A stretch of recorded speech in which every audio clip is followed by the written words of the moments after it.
സ്നേഹപൂർവ്വം ക്ഷമ സീരിയലിൻ്റെ ലേറ്റസ്റ്റ് എപ്പിസോഡിൻ്റെ പ്രമോ റിവ്യൂയിലേക്ക് എല്ലാവർക്കും സ്വാഗതം. അങ്ങനെ പ്രമോയിൽ കാണിക്കുന്നത് തിരിച്ച് ആറ്റുവാശ്ശേരിയിലെത്തിയ മുത്തശ്ശി കാട്ടിൽ വേദനയൊക്കെ കടിച്ചു പിടിച്ച് കിടക്കുവാണ് കേട്ടോ. മുത്തശ്ശിക്കാണെങ്കിൽ നടക്കാനും കായ്മുട്ടുകൾ അനക്കാനും ഒന്നും തീരെ വയ്യ. അങ്ങനെ വേദന എടുത്ത് മുത്തശ്ശി ഒച്ച ഉണ്ടാക്കുന്നതാണ്. ഈ സമയം ഒച്ചയിട്ടിട്ട് യശോദ അങ്ങോട്ടേക്ക് വരിക. എന്താ എന്താ പറ്റിയത്? അമ്മയ്ക്കെന്താ വയ്യേ? എവിടെയെങ്കിലും തട്ടി വീണോ? കയ്യിൽ നിന്നൊക്കെ രക്തം വരുന്നുണ്ടല്ലോ. എന്താ പറ്റിയതമ്മേ? അന്നേരം മുത്തശ്ശി പറയണേ, ഓ എനിക്കെന്തെങ്കിലും പറ്റിയെന്ന് പറഞ്ഞാൽ നിനക്കൊക്കെ സന്തോഷമാകുമല്ലോ, അതിന് വേണ്ടിയിട്ടായിരിക്കും നീ ഇങ്ങനെ ചോദിക്കുന്നത്. അമ്മയ്ക്ക് എന്തെങ്കിലും പറ്റിയിട്ട് എനിക്കെന്തെങ്കിലും നേട്ടം കിട്ടാനുണ്ടോ? അന്നേരം സുകുമാരിയമ്മ പറയണേ, എനിക്കും എൻ്റെ പ്രിയങ്ക മോൾക്കും എന്തെങ്കിലും സംഭവിച്ചാലേ നിനക്കൊക്കെ അതൊരു നേട്ടമുണ്ടല്ലോ. പക്ഷേ നിങ്ങളൊന്നും വിചാരിക്കുന്നത് പോലെ ഞങ്ങളെ രണ്ടാളെയും നിനക്കൊന്നും ഒതുക്കാൻ പറ്റില്ല. മുത്തശ്ശി അങ്ങനെ എന്തൊക്കെയാണ് പറയുന്നതെന്ന് മനസ്സിലാവാതെ യശോദ ദേഷ്യത്തിൽ അവിടെ നിന്നും പോകുവാണ്. പിന്നീട് കാണിക്കുന്നത് അടുക്കളയിൽ വരന് വേണ്ടിയിട്ട് ജ്യൂസ് തയ്യാറാക്കിക്കൊണ്ടിരിക്കുവാണ് രാധിക. ഈ സമയം പ്രിയങ്കയാണെങ്കിൽ ഇതെല്ലാം അറിഞ്ഞു നിന്ന് നോക്കുന്നുണ്ടോ. ഓ, നാളെ യാത്രയ്ക്ക് പോകാൻ വേണ്ടി ഇപ്പോൾ ജ്യൂസ് റെഡിയാക്കിക്കൊണ്ടിരിക്കുവാണല്ലേ.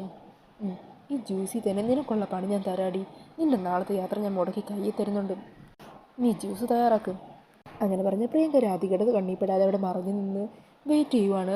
ഈ സമയം രാധിക ജ്യൂസൊക്കെ തയ്യാറാക്കി കഴിഞ്ഞിട്ട് ഒരു ഗ്ലാസ്സിൽ ജ്യൂസ് എടുത്ത് വരന് കൊടുക്കാൻ എടുത്ത് വെക്കുവാണ്. മറ്റേ ഗ്ലാസ്സിലും ജ്യൂസ് നിറച്ച് വെക്കുന്നുണ്ട് കേട്ടോ. ആദ്യം വരന് കൊടുക്കാം. അങ്ങനെ പറഞ്ഞ് രാധിക ആ ജ്യൂസുമായിട്ട് നേരെ വരൻ്റെ റൂമിലേക്ക് ചെല്ലുവാണ്. കിട്ടിയ തക്കത്തിന് പ്രിയങ്ക വേഗം തന്നെ അടുക്കളയിൽ കയറി രാധികയ്ക്ക് കുടിക്കാനായിട്ട് എടുത്ത് വെച്ച ആ ജ്യൂസിലുണ്ടല്ലോ, അതിൽ സുകുമാരിയമ്മ കൊടുത്ത ഒരു വിഷം ചേർക്കുവാണ്. അതെല്ലാം നല്ലപോലെ മിക്സ് ചെയ്തിട്ട് ആ ജ്യൂസും കയ്യിൽ പിടിച്ച് സന്തോഷത്തോടെ നിൽക്കുവാണ് പ്രിയങ്ക.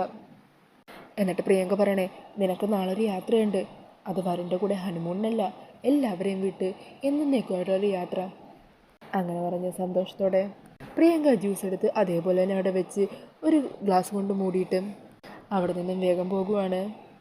പിന്നീട് പ്രമോയിൽ കാണിക്കുന്നത് അടുക്കളയിലേക്ക് തിരിച്ചെത്തിയ രാധിക ആ ഗ്ലാസ്സിലുള്ള ജ്യൂസ് എടുത്ത് കുടിക്കുന്നതാണ് കേട്ടോ.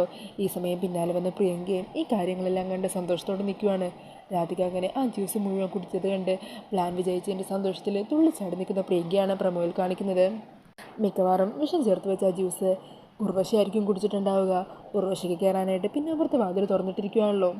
അപ്പോൾ എന്താണെങ്കിലും നമുക്ക് നാളത്തെ എപ്പിസോഡിനായിട്ട് കാത്തിരിക്കാം. ഈ ഒരു പ്രമോ ഇഷ്ടമായിട്ടുണ്ടെങ്കിൽ മറക്കാതെ വീഡിയോ ഒന്ന് ലൈക്ക് ചെയ്യണേ. ഇതുപോലുള്ള കൂടുതൽ റിവ്യൂസിനായിട്ട് ഈ ചാനൽ ഒന്ന് സബ്സ്ക്രൈബ് ചെയ്തും കൂടി സപ്പോർട്ട് ചെയ്യണേ. താങ്ക്